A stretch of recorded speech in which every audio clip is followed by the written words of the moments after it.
যাদের সাথে জনগণের সরাসরি সম্পৃক্ততা আছে তারাই একমাত্র জনগণের কথা তুলে ধরতে পারবে, তারাই একমাত্র জনগণের আকাঙ্ক্ষা অনুযায়ী সামগ্রিকভাবে দেশকে সেদিকে পরিচালনা করতে সক্ষম হবেন।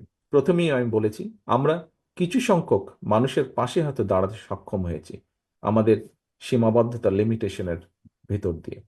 আমাদেরকে যদি সামগ্রিকভাবে একটি বৈষম্যহীন থেকে আরম্ভ করে একটি গণতান্ত্রিক বাংলাদেশ গড়ে তুলতে হয়, তাহলে অবশ্যই এখানে সকলের পার্টিসিপেশন লাগবে, এখানে জনগণের মতামতের ভিত্তিতে পরিচালিত হতে হবে।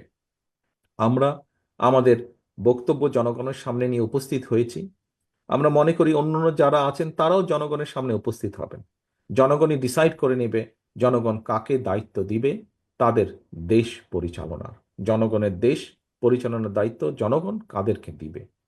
কাজেই এই বিষয়টিতে যত দেরি হবে, আমরা মনে করি, বিভিন্নভাবে ধারণা করি যে তাতে করে সমস্যা বাড়বে বই কমবে না।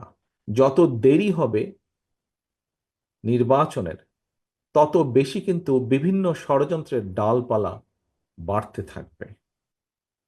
বিভিন্নভাবে সমাজের মধ্যে বিভিন্নভাবে কথাবার্তা, এখনই বিভিন্ন রকম কথাবার্তা আস্তে আস্তে ছড়াচ্ছে যে যারা পালিয়ে গিয়েছে এই দেশ থেকে, তারা এই দেশের মানুষের বিপুল পরিমাণ সম্পদ লুট করে নিয়ে গেছে।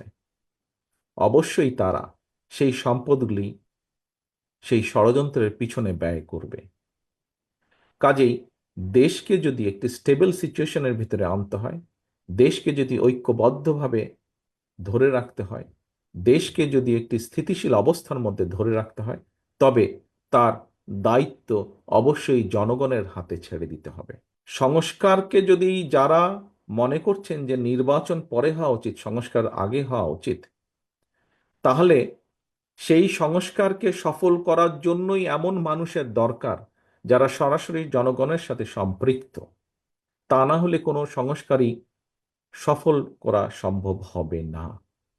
কাজেই সংস্কারকে যদি সফল করতে হয়, সংস্কারের সংস্কারের প্রস্তাবনা আজকে থেকে 2 বছর আগে এদেশের রাজনীতিবিদরাই দেশের মানুষের সামনে তুলে ধরেছেন।